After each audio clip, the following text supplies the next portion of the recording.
Hello everybody, this is Jack Dennis and welcome to our fly fishing and tying channel. I hope you're all having a good start to the new year and out tying a lot of flies. We started a couple of weeks ago with our Jack Dennis and Friends fly tying session. Our first one was with Dave Allison, and I'm going to be showing you some from the past. One of the things I've been involved with my fly tying career is setting up fly tying theaters and been involved with the many conclaves that fly fishing groups and clubs have over the country. And they really highlight tyers that you may not have ever met. And one of the best ones is one in Idaho, both the Western Idaho Expo and the Eastern Idaho Expo, which is in Idaho Falls. They've been doing these fly tying get-togethers for a long time. We're talking over 30 years. So I want to do some highlights from some that I filmed in 2009 and 2010. And you'll get a chance to meet some names you know, and maybe some names you didn't know. And one of the nice things about tying at these expos is all the excitement and sounds of people going around telling lots and lots of fly fishing stories. Most of them may be exaggerated. But one of the nice things about the theater is you get a chance to listen to the tyers talk about their experiences and answer questions. I think you're going to enjoy them. We're going to start this week with several. We'll try to give you the most information. And I know some of you are going to say, wow, you know, I don't know about the materials. Well, these are really uncut. So, you know, you do your best on figuring it out. But I think you're going to enjoy the interaction with the crowd and with the tyers. And really uncut and I think extremely fun. Let's get going.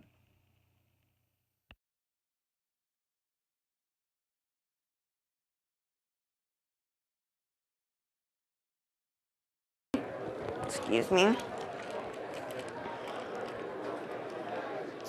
And I think probably one of the biggest problems that people run into when they tie with the CDC dubbing is they have a tendency to want to cut and trim all those really cool CDC fibers that make the fly look really buggy, and we don't want to do that. The buggier it looks, the more we like it. So what I'm doing right now is I'm just picking out a couple of the dark brown natural CDC. All right, grab a, whoa, blow my feathers all over here.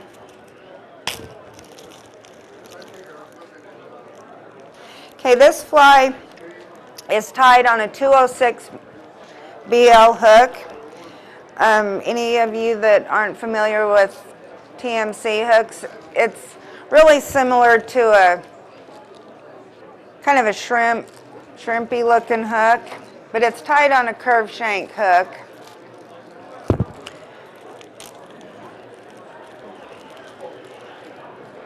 All right, here we go.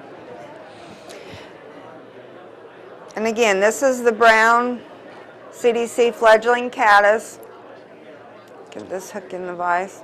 A lot of people, when they tie with these curved hooks, they have a tendency to, you know, to not put the hook in the vise wrong, so they get their proportions wrong. And I know when I first started tying on this hook, I really struggled with getting my body proportions and stuff right, but I think I've tied on it long enough now that I can figure it out. So we're going to start again just behind the eye of the hook. And I'm going to bring my thread back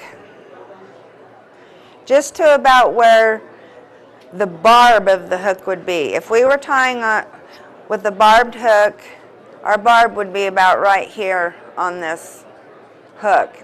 And you see when I put it in my vise, I've put it in just like I would, so the eye of the hook is normally where a normal eye of the hook would be.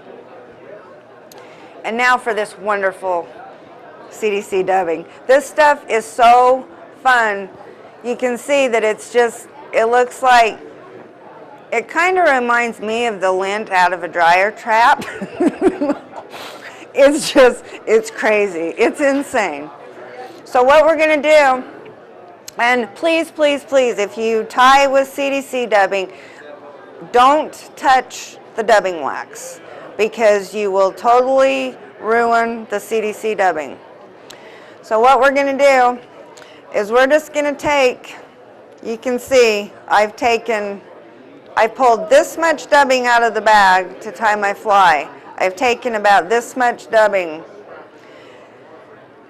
So what we're going to do is we're just going to sit that, I lay my thread right on my finger, and I'm not doing a really hard spin on my dubbing. I'm just kind of getting it to stick on the thread. Once you get it on your hook, it's really easy to control, but you can see just how it has a mind of its own, and it's going to go exactly where it wants to go, and it's going to do exactly what it wants to do, and you just have to sit there and smile because it doesn't matter. Now you see how buggy that looks? I mean, it looks crazy. And one of the really negative, well, it's not a negative, I guess, kind of the drawbacks of tying with CDC dubbing is if you handle it too much, dubbing and stuff, it does get the oil and stuff off of your hands on it really easily, so you kind of have to be careful with that.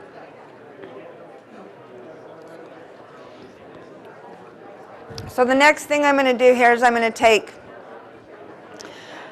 a brown partridge feather, and I'm sure many of you that have tied with deer hair or spinning partridge and stuff know the trick to spinning partridge around the hook shank. So what I'm going to do is I've cleaned away all the web and the marabou off the feather.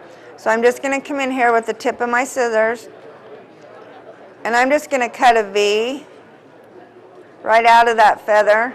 So all those fibers are still hooked on the stem. So what I'm going to do is I'm just going to pull all those into the tip. You can see how I've just got them pinched into the tip.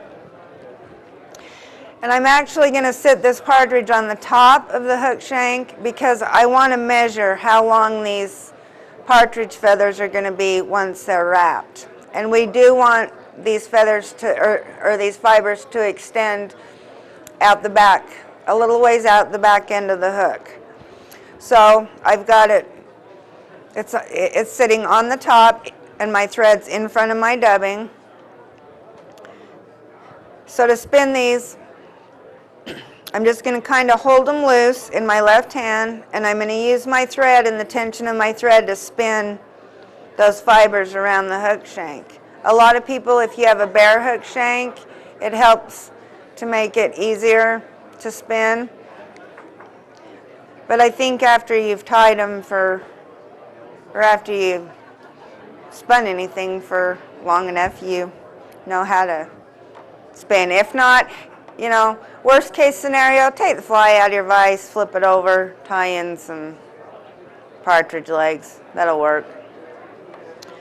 Okay, I'm trimming off the butts of my partridge.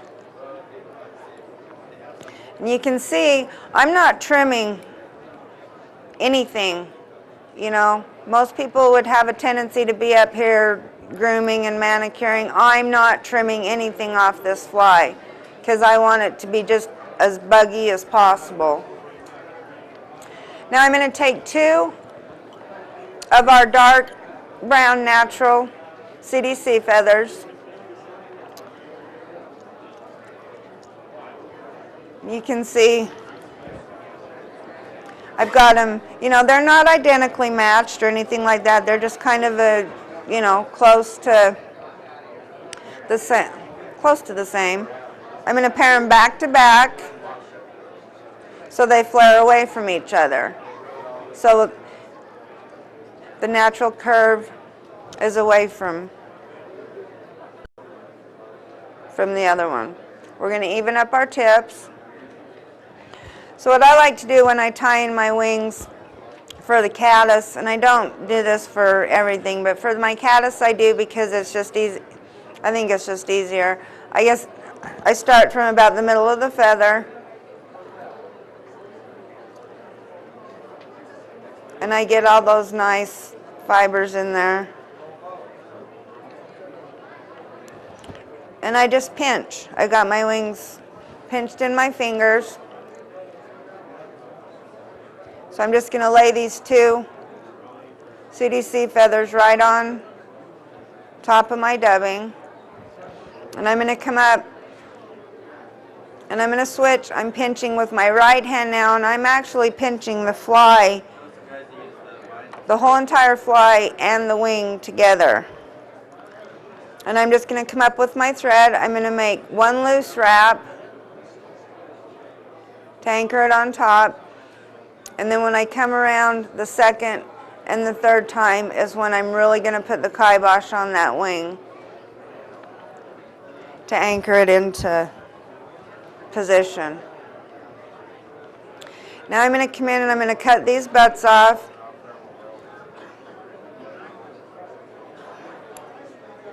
I have some really sharp scissors. Okay, I'm going to tie down the base of this just a little bit. And then I'm going to take two lemon wood duck fibers, and I'm going to make some antennas. And all I'm going to do is just pull. I like to actually take 3. In case I do mess up, I can always trim one out. We want our antennas to extend beyond our wing just a little bit. And again, I'm just going to do the loose wrap and then cinch it down. Cut off the butts. And the final step to this fly is we're going to form a little head. We're going to go back to that crazy dubbing. And I'm just, again, taking a little tiny bit, laying it on my thread, and just dubbing just a little tiny bit.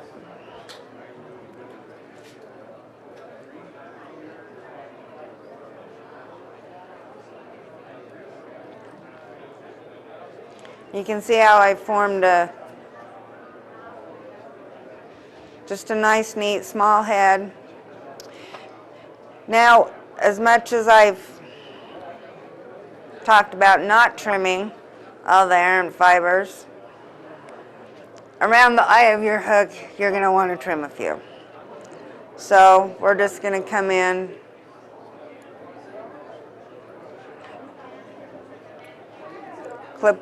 cut a couple off, tie off our, and it really is a challenge to keep from trimming and grooming, but that's how we want it to look. We want it to be just as buggy and as we can. So that is a fledgling, brown CDC fledgling caddis. Any questions? Hi. Okay. You said you maintain the flies well, keep them well, they'll last for a long time. So these are special don't boil it, right? What do you do to treat the CDC? You can, after you fish it, if we have a special pre-noil floatant that we use to, to treat the CDC, and you do technically, you should treat, your CDC flies, with some form of floatant. If you can use the CDC floatant, and if you have access to it, it just helps keep, the feathers conditioned. It keeps your whole fly conditioned. Yes. And I can show you some. I have some if you'd like to see it. So, any questions on the buggy fly? No more? All right. As I said earlier, today I decided that I was going to demonstrate 4 of my specific favorite patterns. We've already did the transitional